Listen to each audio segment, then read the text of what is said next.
Hello and welcome back to the Advancing Healthcare Innovation Show. I am your host, Michael Stamatinos. And if you're new to us, welcome. We're super excited to have you here because we're bringing some fascinating conversations with incredible leaders that are painstakingly reshaping the future of healthcare.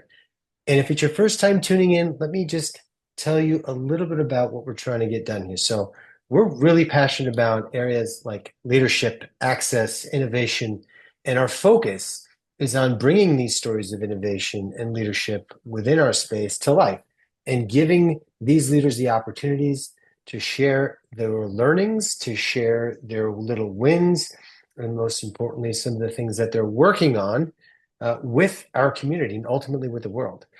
We've got an amazing action-packed year, so if you haven't had the opportunity to check out any of our historical interviews, however you're consuming this, if you're watching this, if you're listening to this, please hit the subscribe button now so that any of the new interviews come directly to you. So today's guest is someone who embodies operational excellence with a heart for community impact. So Cristina Negrón-Oliveri serves as the Chief Operating Officer of Bucksport Regional Health Center in Maine, a federally qualified health center that's rooted in the kind of care that really meets people where they are, especially in rural and underserved communities. So, with a background that really bridges sort of health systems, primary care operations, and population health, Christina really brings a rare blend and ability to sort of translate high-level vision into ground-level execution. And as I mentioned this before, the best innovators are the best executors.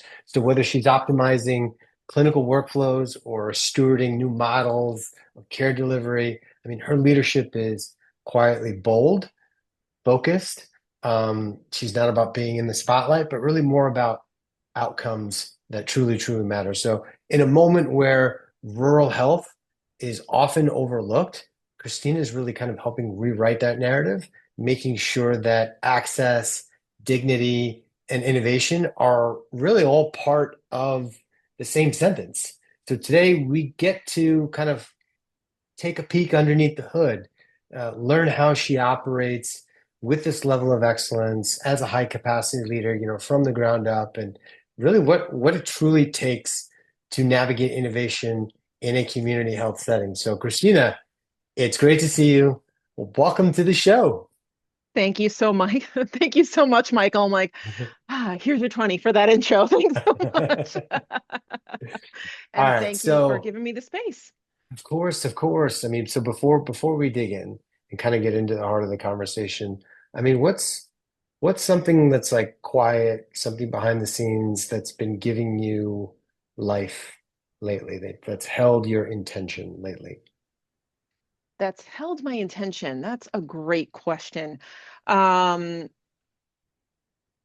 I'm a very observant person by nature. Mm, So from my perspective, it's just kind of seeing the landscape of healthcare. mhm, Um, Seeing how it's impacting patients, some of the concerns that they have, like, will I have access? Will I be insured? Will I still be able to come here? Team members that are panicked over the state of what's going on in the world today, and just trying to take that step back, self-reflect, and find ways not only to kind of calm myself so I could think clearly, but to help them through the process as well. yeah. So really it's been like a lot of self-reflection and figuring Okay. out ways to navigate it. All right. So, take me back to a moment, maybe one that wouldn't show up on your resume that sort of shapes or shaped how you lead today. Okay. I would say there was a situation where I was working as a director of quality, Hmm. and this was like a true, like one of those moments where it was like, wow, I want to stay in this space, because I really had the ability to make that impact. Um, Working with a patient that there were a lot of challenges. It was actually the family that came Hmm. forward. This Hmm. patient had a lot of mental health challenges. The system was constantly failing this person. Um, and this person, their parents, their father, namely, was coming in desperate. And it Mm, was coming in as like, complaints. And, I had staff members that were like, oh, this guy keeps calling. And like, mm, it was an annoyance. So like to them, because it was continual, the anger was mounting. And just giving this individual the space to talk. And it was one of those moments where they came into the office mhm. and team members were panicked. I was like, just hang on a second. Let me speak to this person. So we just had a conversation outside, like in a neutral space, Yeah. just listening to this parent and their heartbreak and hearing how the system truly was failing. But at the Mhm. end of it, it was like, wow, what was happening was, team members, they're trying to do their job, but they were so consumed by everything else that was going on. Is like, you don't have that ability to really kind of cue Right. in to what the challenges are. So it was the ability to take away from this discussion and work with that care team to really figure out that envelope of care. How did this work for that patient?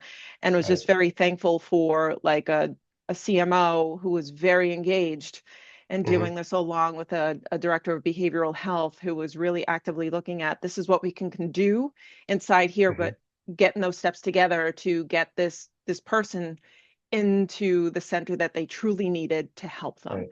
So it was just great being that soundboard for a family member. I mean, have you always been like, have you always had that gift? You've just early on, just being able to give people space and even from a conflict resolution standpoint, communication, listening, has that been a gift that you've had since you were young, or is that something that you've had to shape and develop as you've grown as a leader? It's something I've always had, but Mm, it's a skill that I have had to like shape and develop as a leader because I'm very empathetic. hmm. People are naturally drawn, like they will just dump, right? And in a way it's great, but I carry that weight. And for me, it was Mm, learning how do you take that on?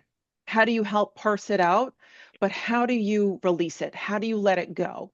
Because the weight's heavy, especially, like over time and the bigger like the more advanced that my career became hmm. and the harder that challenges became like got and you're balancing a lot more team members that are facing Yeah. conflict, it's truly a balancing act and I'm still learning. I mean, even just thinking about the dynamic in the situation that you're in now, you're running ops, which basically to me means like, you're holding up the bones of the place, and you're having to constantly make decisions that require real courage, and not just sort of flash. What's like your day like from putting out fires, being proactive? Um, Talk us through maybe some things that have happened over the course of the last year to something that's not confidential, obviously, but Mhm. something that you could share so people can kind of glimpse of some of the stuff that you got to deal with on a regular basis. Well, it's always you're starting hitting the ground running. That is it. You never know what you've got coming at you. I was in at 7:30 this morning and it was like, uh, okay. So it's really having that ability to just kind of pivot, handle it with grace, but always with humor. That's like my biggest thing is just kind of you got to lighten it a little bit because the days Mhm. are long and the tensions are there. But typically, there could be days where it's just nothing but back to back to back to back meetings. But just had perfect example was, I would say like yesterday, um, hitting the ground running with, a project that there was a very tight timeline and a curveball was thrown in and trying to manage that, moment of panic for team members and just kind of Mhm. allowing them the space to, okay, go freak out a little bit, but let me take a look at this. And it's like, let's regroup. And then later on, speaking to that individual, it was just having them talk it out. They were able to walk away and say, like, you know what? I feel a lot better Okay. about this because I was able to process it and talking it out. Now Yeah. you're helping me structure it. Yeah. Um, Because I mean, what look, else you've did we got throw in? limited staff, Uh-huh. tight budgets, huge community need. I mean, how do you decide where to like place your energy, you know, as a COO? It's really where is the highest risk, right? If there's anything that's going to impact the safety of a patient or a team member, that's automatically where my mind is going to go. Yeah. Um, I'm somebody who's highly organized, a little anal sometimes, but you need to be in this space, Yeah. but also highly fortunate that I have a fantastic team. And there's the ability to delegate. Those things that I really need to tend to, I will handle that. Those tough conversations, I will handle them. But if there's something where it's like, you know what, rather than kind of put it on the back burner, if I can kind of pass the baton to a team member, I will do Mhm. that. Um, Interesting. but it's ever What I mean, changing. what's like the hardest operational fire that you've had to put out in the last 6 months? What did it teach you? What did it teach me? Huh, now you're making me think. Um, One of the hardest operational fires, I would say, really had to do with team dynamic, interpersonal dynamic. Mm. Um, and unresolved issues, and I'm telling you, it's like I stepped into it. Like this was a long-standing issue between Yeah, yeah, yeah, departments. yeah. And just needing to kind of separate because not there was no forward movement. You're just constantly adding more fuel to the fire, but no forward movement, where it had to be like, okay, let's just kind of break and have a direct conversation with one of the individuals involved because they were not realizing, although their intentions were good, Hmm. the way, like their body language, their tone, how it was being handled was highly defensive. So, Yeah, if anything, yeah. it was pushing that other individual away, and you were seeing that divide. So, it eventually became creating like a container, like that safe space with that department to really like just first of all like the ground rules and just having them understand we're just discussing things here, we're not going to resolve it immediately, but this is just a space for you to be open and honest on what the challenges are.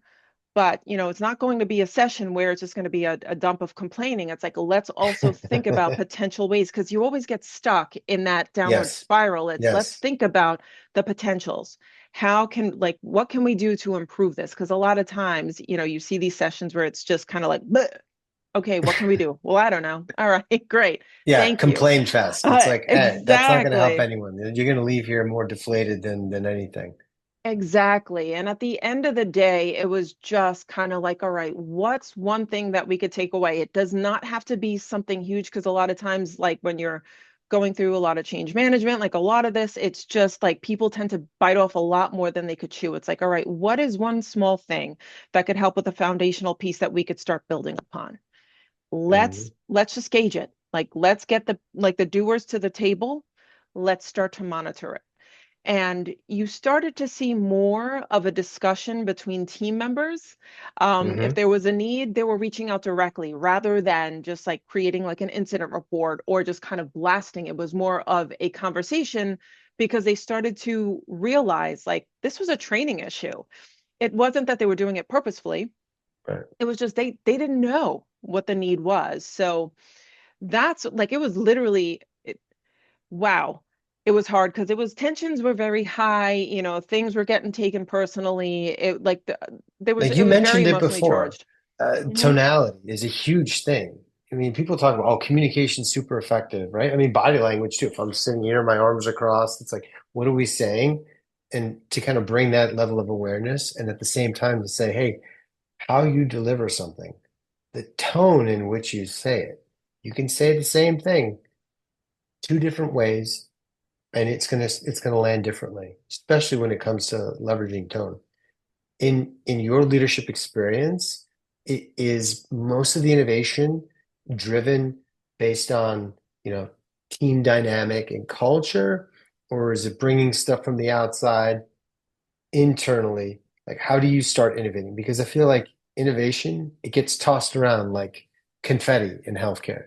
But I'm just sort of curious, like where you're at now at Bucksport, like what does real innovation look like, feel like, and actually require? For us right now, it's literally doing sometimes it feels like you're doing more with less. So, Hmm. there's a lot more needs that need to be met. Higher, like you're seeing higher volumes of new patients that are coming in, the needs are greater because you're seeing a lot of closures. all around us. I would state that really it starts from taking a look at the current landscape. Like, when I stepped into this role, it was, I'm not coming in guns a-blazing. It is, what is going on right now? I'm queuing into dynamic, but then asking my team members, what are you actively working on right now? Just to see what makes sense. Where is that crossover? Where are we duplicating Mm. efforts? How can we make this work? How long But is that phase? How long is that? I'll call it the discovery, analyzing, assessing phase for you. I will You be talk 100% honest months? with you.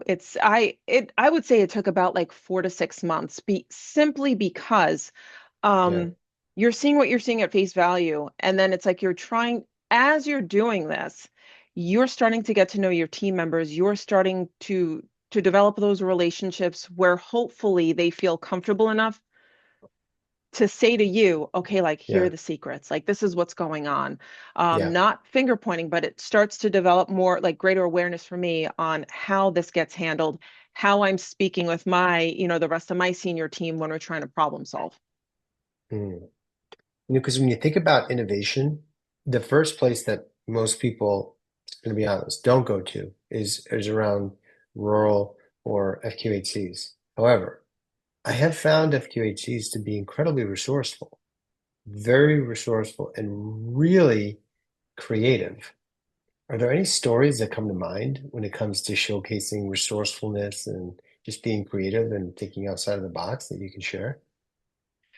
I would say, like, I mean, our clinical app specialist is really like a super user when it comes to eClinicalWorks. I mean, she was like last year she was at an ECW conference. Like, we Mhm. were actively utilizing a portal for the longest time. Like, and then finding ways. This is somebody who's just kind of like, yeah, so gravitated towards like, how do we make this better? How do we make it easier for our staff? Like, really Hmm. into the tech portion of it. But also realizing we need to balance it with, we need to get that foundation in a good spot. Um, but I mean, we've got it in our back pocket.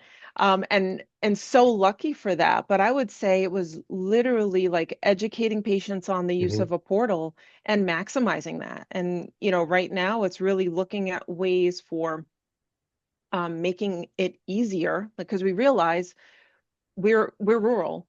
We have patients that don't even have access to internet. Right. Like, how do you have transportation issues. So I would also say, as well as like with a community health worker, really looking at that role and trying to truly drill down to our data and see where the pockets of need truly reside. Like, it's Hmm. not only is it housing, is it transportation, or what resources do we have within our pool, what partnerships can we develop, but it's, there are many other factors involved. Is like, is it specific to an area? And if so, is Hmm. there something that we could do to meet that need? I mean, we do offer home visits, like, there is that component of it as well. And I know there's a lot of other Oh, I didn't know opportunity you out guys there as offered home well. visits. We do, some of our providers will do home visits with patients. Interesting. Hmm. Yes. I mean, I can certainly say I've got an incredibly dedicated team clinically. Like, with what they will do, they will go above and beyond. They will go like above and beyond for patients. I mean, how do you bring your clinical and administrative teams along when you introduce something new, especially, you know, in situations where they've got good reason to be skeptical? That's when we engage our medical director. She's an active member of we have like weekly organizational effectiveness meetings. And it's like, it's quality, it's what challenges are we facing, bring it to the Hmm. table. So then if there's anything administrative or we really need to get her buy-in, it's just having her sit down. We're working through these. We might do like small tests of change with her specifically, um, and bring it to larger provider meetings. Just an understanding, like, this is the reason. It's not just like, here, this is what we're doing, do it. It's, this is the change we're implementing. This is the reason why we're implementing this change. This is how we're doing it. monitoring it and having like whether it's, we're really trying to re-engage like a Yeah. super user team Yeah. to help out. Yeah. But just having more like direct one-on-ones if needed. But it's really great having that engagement, like that point person and Yeah. working That together. then it's more, it sounds like it's more peer to peer.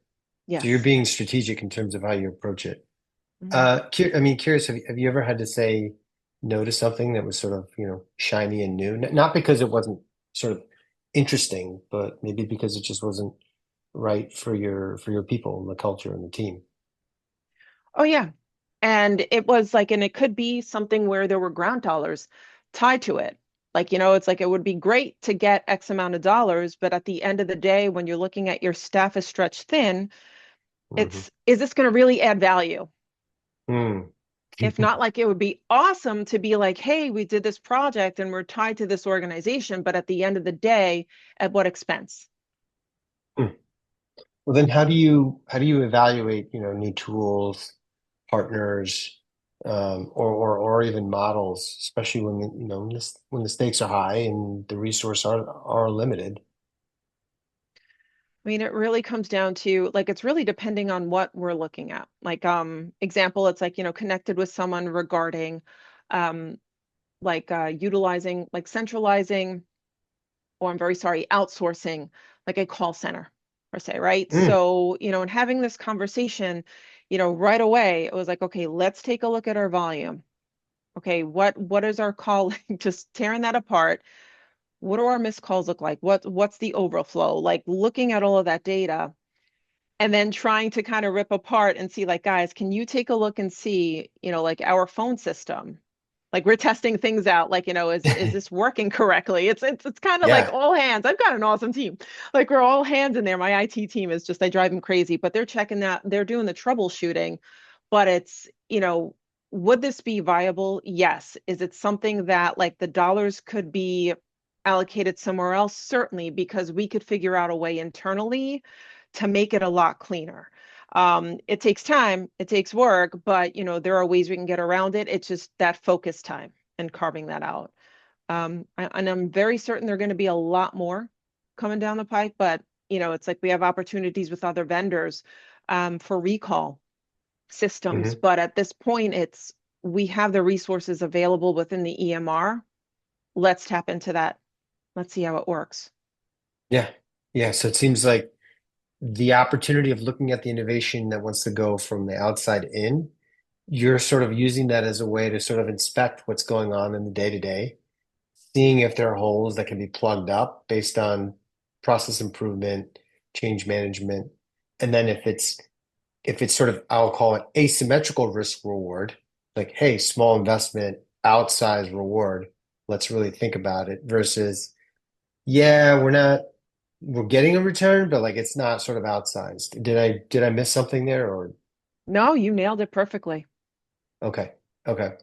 I'm curious, just sort of because you've been in sort of the seat for a hot minute there. I mean, any systems or workflows that you have put in place at Bucksport that you're super proud of? Maybe it's something behind the scenes that just flat out works. Um, I would say something that's rather recent and it's like we're continuing it right now is a big challenge for many organizations is referral management. And just we have such a need. You have wait lists like you wouldn't believe, and it's just Mm, one person that was managing like referrals. So it's like you're tight on budget. It's like, okay, who would be a good fit here? Who can we kind of yeah. tap in? Who might have the time? So it's like we found the person who's incredible to bring them into the space and they had historical experience, but then it was actively looking at, okay, we've paired you together. What is the continuous challenge? And it was just like we were just putting a band-aid on it. Then it was, okay, let's tear apart this data, take a look at it, and really start to understand, it's like what is becoming so overwhelming, right? And then it's like when you Hmm. start looking at it, you're seeing, okay, workflows are not occurring like the proper workflows. And the more we dug into it, it was, okay, our vendor that we're utilizing, um, they're not properly following a workflow to send it to a provider. They're sending it to the person that's creating this referral. So their bubbles are going like it's increasing. The Yeah, numbers keep getting their higher, task queue just keeps getting it's like a just keeps never-ending getting pile. higher and higher. It's like from the like generating portion of it with referrals, there was just so much that was happening where it's like, well, why are these just basically in queue and stuck? Well, we're waiting for lab work or MRIs or something in order for this to not get rejected. Okay, so let's parse this out and take a look at how we can make this happen. Maybe Mm, it's certainly the education of providers and MA teams understanding that right, they're the ones that have to create this beautiful package, pass that torch to the referral coordinator, who will then get that process going. So that's backing up, right, that next step for the patient. So it's education from that end. So they could at least repair that and prepare it enough so that referral coordinator is getting what they need. It's not backing things up. But then it was also looking at the back end of it, of how do we like rewire something, and this has not come out to my coordinator yet. I will work with her. Surprise. Seeing if there's a way that we can work on diagnostics so they're not going into that pool. So it's like, we have someone who works specifically on diagnostics, tapping in another person to kind of help out with that. So there's just a whole lot that's going on. I know it sounds a little crazy, yeah. but I've got it all marked out with like with my practice manager that I'm working with. I'm like, okay, this is how we're going to do it. So it was really an exciting conversation for two nerds just to get together and try to just figure It out just seems like a you way. like to geek out and solve I love it. problems. I love it. It's sad. Give me a good spreadsheet. All right, is there ever a time where, because you've mentioned data a few different times and how you leverage data, is there ever a moment where there's too much data for you to sort of make sense of it? Which data is the right amount of data for you to kind of garner the right insight to decide, which actions you want to take, and then essentially, measurable outcomes. Like take me through that process for you. Sure. So, I mean, yes, there is such, to me, I feel like there is such thing as too much data because it becomes way too overwhelming. Okay. Um, there's we're trying to figure out a solution to an issue right now or a pathway towards a solution. And it's really finding out like this is our problem that we're looking to solve. We could be generating a report that's spitting out a whole lot of nonsense, which gets overwhelming. So it's like, Yeah. what are the key components that we need to zero in on that'll get us to that end goal? Sometimes you're Mm, not going to find it. Or if you do, and that list is so huge, it's like, okay, let's maybe take 10% of it. Let's take this, or just do like a randomized sample or something just to kind of help us with decision making. mm, It's just really finding it's really dependent on what we're looking for. mhm, Um, but it's really just kind of parsing out what we need. But if it's just too much of a catchment, then it's like, how do we scale it back a bit? Like, what are some mm. ways that we could do it? So it's Interesting. really dependent. So it sounds like it's situational, but there's probably a level of experience that you lean on, you garner. It sounds like you're really intentional about bringing in the right people into certain situations, and it's never just, hey, this is only a very insular me looking at it. But it seems like the team dynamic is something that permeates throughout everything throughout the organization. Was that apparent before when you got in, or is that just something that you use that's like a part of the staple of culture that you're trying to build in every organization that you kind of go into and lead? That's just the way, that's how I've learned. I was very fortunate to have like a senior leader that I worked with who operated in that fashion. And I Mm, saw like, there was just so much value from that work relationship that when I came, like when I moved from New York to Maine, I've seen it on the opposite end of the spectrum where it's leadership making the decisions. But at the end of the day, that decision, you're not taking into account like how is it impacting the team that's actively working within the system. So anytime there's a change that's happening, like, we had a situation with, immunizations. like one of my practice managers was insistent on like, this is the flow they're following, this is what they're doing. And it's Right, like, you know right. what? But it's not matching up. So I was like, let's bring the doer to the table. And it was a moment of like, it's just walk us through the process. It is not punitive. It is, we're just trying to figure this out. So if the education needs Hmm. to happen, we do it. And, Right. they're a part of that process, but in the end, they were able to lend that perspective. I don't know what you're doing, right? I might have a big picture of it, but, my Hmm. team members know like every right turn, every U-turn, they know it. And that's what I'm dependent on. Mm. Their skill, that's what I'm reliant on to help with the decision.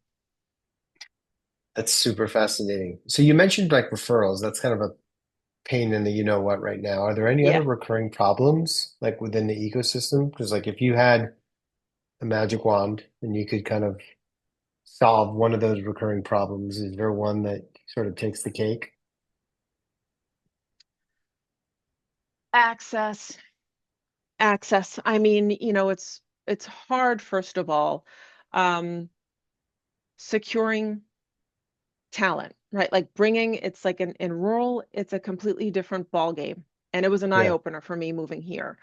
Um, Getting practitioners in is Hmm. very tough, and you're seeing like not only are the needs like you're seeing a higher patient influx because other facilities might be closing their doors, not accepting new patients. Right. Also, you're seeing you're seeing more high risk patients. You're tending to needs, a lot more needs than typical within a primary care setting, simply because it is so difficult to get to specialty. So you're handling what you can to keep them stable in-house before they can get to that specialist to render that care. Which then leads to like, how do we become innovative? It's like tapping into, like from a derm perspective, it's like utilizing dermoscopes, having like, e-consults with dermatologists that we're partnered with through our ECO. So they therefore can take a look at it and assess it. Like, okay, that looks relatively, benign. Hmm. They're like, And do refer to you do that for dermatology. other specialists, at whatever other ologists that you want to think about, if you need to sort of pull certain ones in? Something else that we started doing is we have someone coming in once a month doing echocardiograms. Oh, interesting. Going into cardio, like he will come in, he will do like, he will perform the echoes, because with a lot of cardiologists, there is a very long wait. Also, to get into cardiology, what we were finding was like part of that step to get in there was having that test done. So that delayed it further. Then you're like, okay, we got to send him here. We got to do this, where this opportunity came. And I was like, okay, Hmm. this is certainly a need here. So we bring it in. Um, I would certainly say that's something new that we're doing right now. It just recently Yeah. started. So just, I mean, just because I know we're short on time here, but I want to just, what's the best way for people to follow your work, Bucksport, and the things that you guys are doing, and how involved you guys are in the community? How do people sort of follow your journey and the team's journey? Sure. Well, they could find us. We're on LinkedIn. We have a Facebook page. It's Bucksport Regional Health Center. You could find us on, you can get to our website as well. And also on my page, my LinkedIn page, there's Okay. information there as well. We'll be sure to make sure we put that in the description for the show. So let's just say we fast forward 10 years, right? Someone walks through the doors of Bucksport and doesn't know your name, but they feel something different about how care happens there. What what would you hope they feel? I would hope that they feel safe, like coming in, that they feel safe and supported, that they feel heard, and that we Hmm. can meet their needs ultimately. But that's truly the thing is, anyone walking through that door, that they feel safe. Yeah, yeah.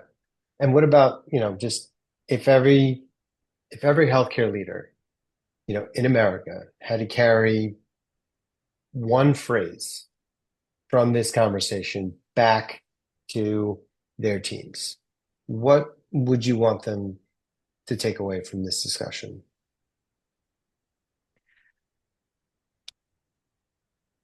I feel the most important thing is listening to one another, having an open Mm, mind. mm, mm. Don't be afraid. Yeah. Don't be afraid. There's quite a few, I'm Christine, sorry. yeah, it's been so good. No, there's been a lot of golden nuggets that you've dropped today, and I'm just trying to distill it down. And Christina, thank you for even just reminding us that operational leadership isn't about being loud. It's about being steady, steady in your listening, steady in how you show up, steady in how you give people space. Um, real innovation doesn't always look like new tech. It looks like knowing your people, your processes, and your purpose. So in a time where I think many are chasing these shiny objects, your your work, at least from what you've shared today, shows us like the power of going deeper instead of just wider works and staying close to the ground and making sure that no one falls through the cracks. Like it seems like it doesn't happen on your watch. So for those, if you're listening to this, you're a leader or whomever, or an innovator, disruptive innovator, and you're listening to this, and this conversation moved you or challenged you or made you think differently, please share the episode, share it with an individual, share it with a colleague, or share it with your network. And if there is a topic that you want us to explore or a leader you'd like to hear from, drop me a note or leave a comment. I do read them. And remember, this platform isn't just content, it's actually about having an interactive community. So thank you for listening. Thank you for showing up today, Christina, and just being rigorously honest. And yeah, keep building with purpose. And we'll see you next time on the Advancing Healthcare Innovation Show. Thank you so much. You have You're a welcome. great night.